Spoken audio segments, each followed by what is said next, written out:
this iconic world, you find the classic Minecraft logo built across the sky, with a whole bunch of tutorials underneath to teach you the details of Minecraft. As charming as this was, it was removed from the game eventually, and now the only way to get it is by downloading a Mac. I guess if anyone should be happy this got removed, it would be me, but I'm a little sad to see this piece of Minecraft history go to the wayside. Ever since Minecraft's Wild update, this popular feature no longer exists. But before 1.19, it was possible to upgrade your brightness from bright to super bright, considering that you could go into the game's files and just manually change the gamma settings. But I guess it does make sense that the same update that they added in the deep dark, they would also remove this insane brightness option.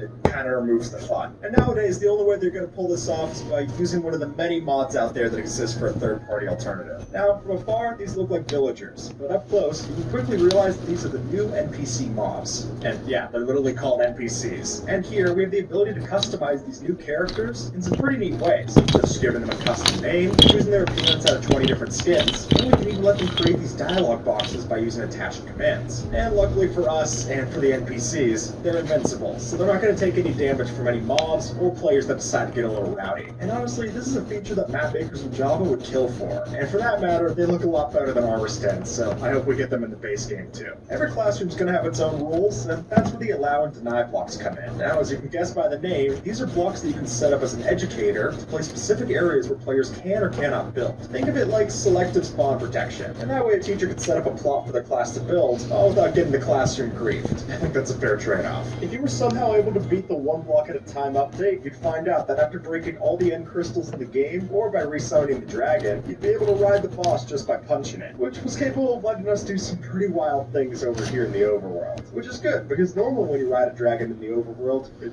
doesn't do much, so this is a welcome change of pace. And if you were to ride the Ender Dragon down to the void, you'd find that in this update, it's a lot more forgiving. Now, it teleports the player right up to build limit in the overworld, which is still going to be hard to clutch, but you have a much higher chance of surviving if you're not instantly bullied in the Black Abyss. Minecraft's pigs have never been particularly fast, but that all changes when they get in the mud. See, taken after Minecraft Earth, this muddy pig variant loves to roam around in the mud found in swamps. And lucky for us, it moves pretty fast when it does, which means we can ride them for a new form of agile transportation. Or if that's still not cool enough for you, then just know that you can shear its tulip for some extra dye as well, giving us both a new farm and a new ride. This here is the camera, and what's unique about it is that it works as both an entity and an item in your inventory. And talking about the latter first, if you use it inside of your inventory, you can take a first-person screenshot as you'd expect. But when you place it on the ground, then it'll become an entity and start to take photos from the camera's perspective. And it even tracks the player while you're walking around for the perfect shot. And I know, it does look intimidating,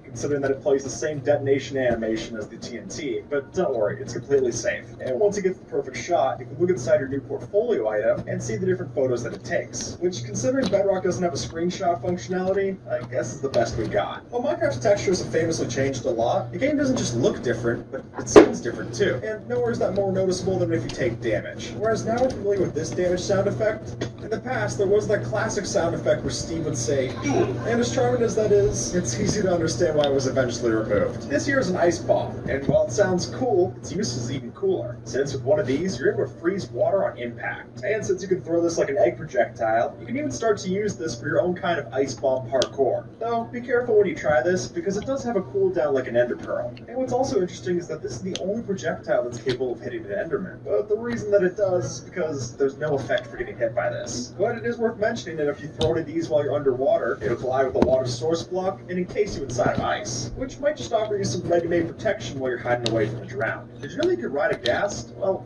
kind of. Since in 2015, Mojang made it in such a way where you could get on a ghast, but you couldn't control it. And the same could be said about pigs, since there was no more carrot on a stick, so you couldn't choose where the pig wanted to go. Which is a bummer, but it turns out that without it, you're able to climb walls now, giving us the kind of spider pig that even Homer Simpson can appreciate. This is the deadliest rabbit in Minecraft, or at least it was the deadliest rabbit in Minecraft. But ever since 1.8, the Killer Bunny variant no longer has a chance of spawning. And the reason for this, according to Jeb, is that the joke's already been made to death, so it was then removed. Or should I say the spawning was then removed, because if you use the summon command, it is still possible to get. I just wouldn't recommend that you stand too close when you do. Minecraft Dungeons added in this mob called the Enchanter, and now we've added them to the base game. Here, this guy enchants nearby mobs to make them into more powerful versions, which is intimidating for sure, but I think it also adds a fun challenge to your next raid. And since they're not that threatening by themselves, it makes sense that they try and buff the nearby Vindicators to give you some more trouble. And I think that's a welcome change of pace for the next time you get the Bad Omen effect. This here is a balloon, but what might shock you is just how powerful this thing is. Because even though we can tie this entity to a wall or a fence to keep it grounded, it's when we tie it to a mob that it really starts to get silly. See, in the Education Edition, you can get these guys to lift right off the ground. But unfortunately, you can't attach these to monsters, so there goes the killing method. But if it means anything, you can still pick up an iron golem, so that's kind of funny in its own right. And if you have yourself a bow and arrow or a trident, you can even shoot down the balloons to pop them. When dolphins were first added to Minecraft, they came along with a bug, which is that through special methods, we're actually able to equip armor onto dolphins. Granted, you wouldn't be able to see it since it didn't render on top of the mob, but if you tried to hit one of them, especially one with thorns, you'd notice that they actually have the armor in its effects. And then if you killed the dolphin, it even dropped the armor as well. But this was eventually removed, and it has been in the game since, which is maybe just to keep us from doing a cool joke of giving a dolphin Frostwalker and watching whatever kind of horror unfolds. And on top of modifying the building permissions, there's also a way to modify other permissions using the new /ability command. With this, an admin can give players certain permissions just to that player. Well, that's the world builder permissions so they can build wherever they want, or you can give them the ability to fly with the mayfly command. And finally, you can give them the ability to mute another player, which might be helpful if someone's talking during a lesson. And with the way these work, these abilities end up being similar to game rules, except they'll only apply to one player instead of the entire server. Though, even if you do get the ability to fly from your teacher, that's not going to help you out with these border blocks, since these blocks are capable of preventing a player from leaving or entering a specific area. And unlike the barrier blocks in Java, these have a range of influence that extends both up and down infinitely, so you can't just dig under them. But it is worth noting that even though you can't dig through or under these, if you have yourself an ender pearl or chorus fruit, you can still teleport through them. Just don't get suspended if you try that, okay? Minecraft's villagers used to look like this. See, back in 2010, a player suggested adding in pigmen as NPCs into the game. And for a time, these were the things that were planned to live in the villages, instead of the Squidwards that we all know today. But even though that got shelved, the idea of zombie pigmen did make it into the game. And so, we got these instead. Though even those mobs were removed to make room for zombified piglets instead. So it seems like Mojang can never quite decide what to do with them. Which is a shame, since the idea was that you could even hire these pigmen as bodyguards, which is something Mojang even refuses to do for villagers. By building a structure made out of gold blocks, cobblestone, and a nether reactor core, you could build yourself the so-called nether reactor, which was a feature that only exists in old versions of Bedrock Minecraft. And once you went through all those steps of building it, then what would happen is that you get this message telling you it was active, or it generated this massive structure of netherrack around it called the Nether Spire. And in a version of the game where you couldn't go into the nether dimension actually, this was a solid substitute. Now we've already seen the ice bomb, which was possible, but how about the inverse of that, the heat block? After putting a mix of iron, water, salt, and charcoal into the lab table, we get this unique block, which when placed down, will melt snow layers and ice within 2 blocks of it, but it gives off no light itself.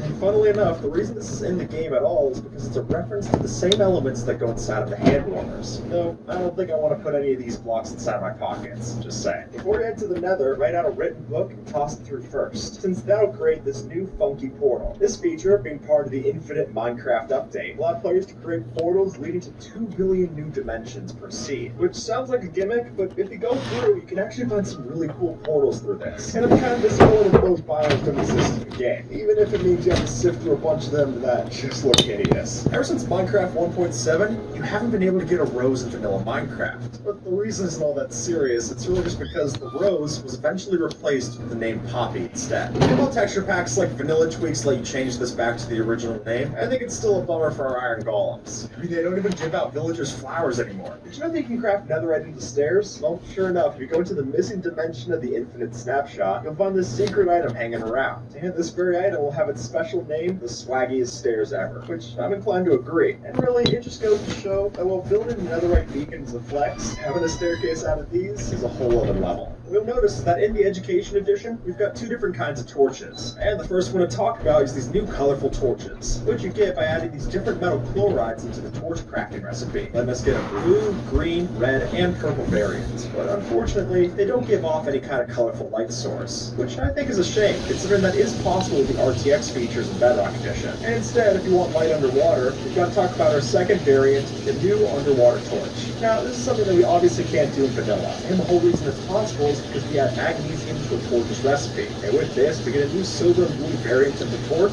that's capable of lighting up as much blocks underwater as a torch does above ground, which might be handy for when you're looking for a place to explode the new underwater TNT. Now, the way that we get this blue block is that we add the sodium element with a TNT crafting recipe. And then, once we do, we're able to ignite this TNT underwater, much like we can above ground. And the reason this is because pure sodium has a reactive element with water, to say the least. As of 2022, there's no longer an inventory in Minecraft. Or at least that was the case in the one block at a time update. And now, instead of having to worry about inventory management, all of your blocks and items were turned into physical things that could be tracked in the world. But blocks are the only thing that we could pick up. Since if you got up close to a mob, you could also carry one of these around as well. And folks, just about all entities in the game can be picked up, whether those friendly, neutral, or even hostile. And you can find that even different mobs have special abilities depending on which one you're holding, almost creating its own meta to which one that you want to have on hand.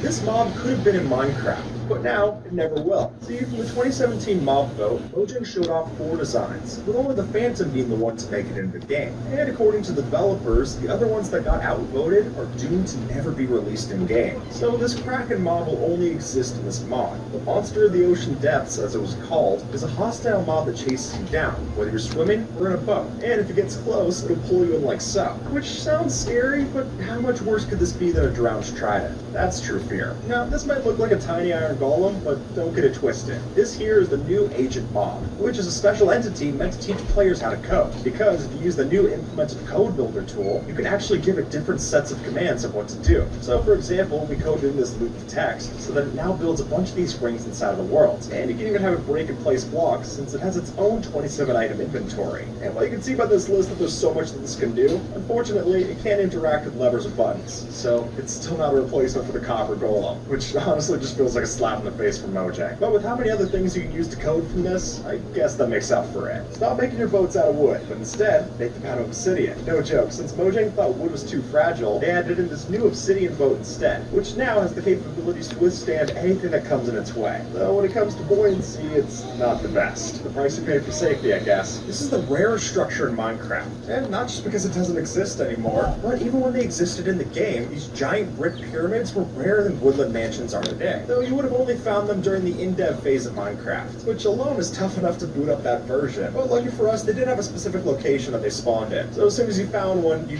were still able to share with your friends. This is a sign, and this is the chalkboard, or rather, chalkboards, since we have 3 different sizes to choose from. You got the 1x1 slate, the 2x1 poster, and the 3x2 board. And what's interesting about all of these is that they let us put more text on a board instead of a regular sign. And if you have the largest size, you can type up to 15 lines of text on the same board, which is definitely helpful for giving instructions. But besides that, they work like regular signs. You can walk through them, water or lava doesn't destroy them, the whole 9 yards. And with that, folks, YouTube thinks that you might like this video, so see if they're right, have a good one, alright?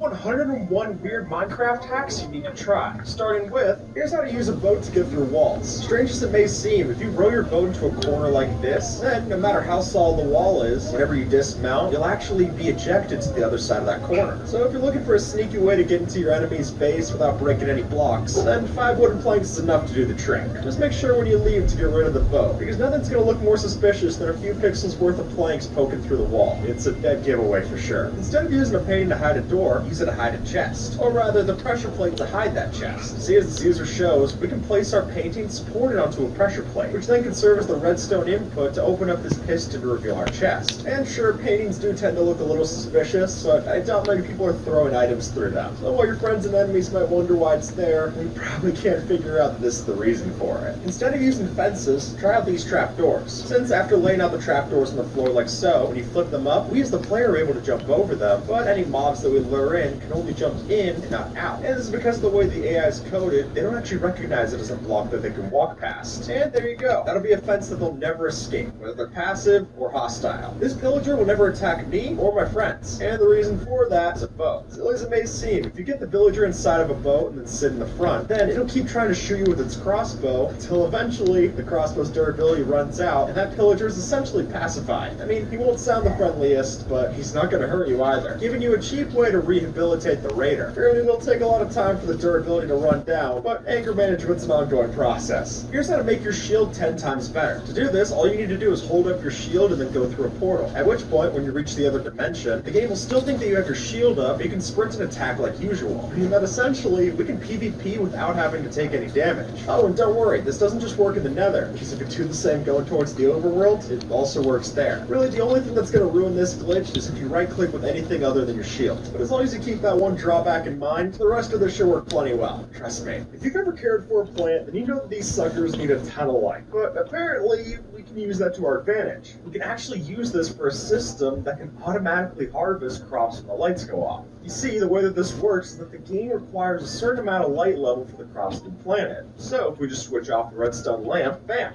everything is harvested in an instant. And then, since farmland isn't a full block, we can just have a set of hoppers underneath and collect the stuff just like that. Sure, this does share a lot of similarities to water-based systems, and while it might not be a full replacement, you have to admit, it looks pretty cool in action. It might not look it, but this is one of the fastest ladders in Minecraft. Thanks to the unique hitbox of the dripstone spike and the different stages of cake, you can travel up to 9 blocks vertically and 1 block of width. Pair this with a horse's ability to automatically breeze over a single block, and you can find yourself traveling up to 9 blocks in under a second. And if you're dedicated enough and you build one of these from bedrock to build limit, that would only be about 40 blocks wide, which makes these horses seem a lot more worthwhile, even if you do have to use some weird blocks to do it. At some point, I think we've all wanted to be an astronaut, but without $1 billion in the bank, that's a pipe dream for most of us. So that leaves us 2 options. We can either sit around and mope, or start to work in Minecraft science. As it is, we don't have much in the way of rocket fuel, but what we do have is TNT, and a lot of it. Which means if we grab a whole bunch of TNT minecarts, we can pack enough of these suckers into a small space to launch us right towards the moon. Though maybe pack some blast protection and totems on dying to do this. Otherwise, both of you and your dreams would go up in smoke. For any fans of The Shining, I'm sure you're well aware of the Here's Johnny Easter egg in Minecraft. That is, if you name a Vindicator Johnny, then it's going to go absolutely insane against all the other mobs around it. And while this is a fun little reference, we can actually use it for way more than that. You see, by putting this Vindicator's aggression into a mob farm, we can actually have it auto-kill the different mobs that we breed. This does make for a pretty brutal system, but the results are hard to argue with. And as long as you yourself manage to keep a respectable distance between Johnny, he's going to go right to his work and leave you be. In Minecraft, it's often easy to accumulate your fair share of junk. And while throwing that stuff into a fire is a fun pastime, but if you really want to get rid of something, like say through some chance you came across a particularly cheaty piece of netherite, well, if you don't have a cactus on hand, then there is one option that we tend to neglect. Items are entities, just like you and me. And that means that these things have a kill switch. So if you take an anvil sky high and drop it on a thing of items, it'll delete the stuff from existence. It's almost like we're creating our own kind of item execution system. But if you really want to get rid of your friend's diamonds, then this will do the trick and then some. Using waterlogged leaves, we can see through walls. And here's how. If you're on bedrock, first dig a canal of water, fill it up with leaves, and then go beside them and till the soil with a hoe. And by doing this, we get exactly 1 pixel of window to see through the world. And it would seem that the reason this works is because the game doesn't render blocks that the player can't see. And since the water inside is supposed to be invisible from all sides, it's not actually rendered.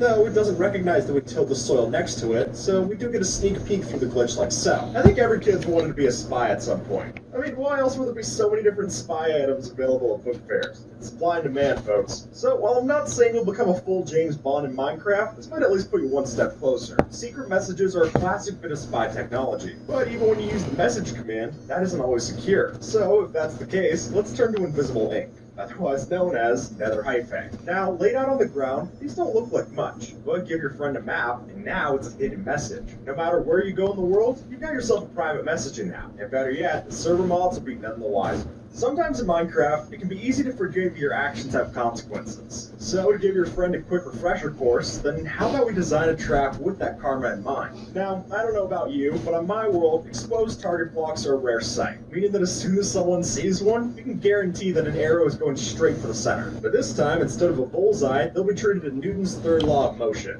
For every action, there's an danger. But with a few arrows, we can make that into the opposite. See, if we just drop a handful of arrows bouncing right where we know they'll teleport, we can make sure that whenever they get back, it'll be a real surprise. And to get rid of even the most stacked of players, take after this user Malorum and add some TNT minecarts to seal the deal. My friend's been waiting days for this copper to oxidize, but little does he know, it never will. See, if we just go by and honeycomb a few pieces of copper blocks here and there, it'll be virtually impossible to see what's going on until you pick it up. Or if you want to cause them even more confusion, use a channeling trident with an item frame to purposely electrify some of their blocks back to full health. That way, we'll be the only ones on the server with a beautiful oxidized roof. This is my friend's house, and this is my friend's house of build limit. See, the idea behind this prank is to use a schematic mod like Lightmatica, copy the exact look of their base, and then rebuild a new version of it way up in the clouds. And at that point, does it even count as grieving if they still have another house to live in? Well, yeah, probably so. But who knows, maybe your friend will enjoy getting upgraded to a penthouse suite. Just make sure to invoice them later. This armor stand could be lethal.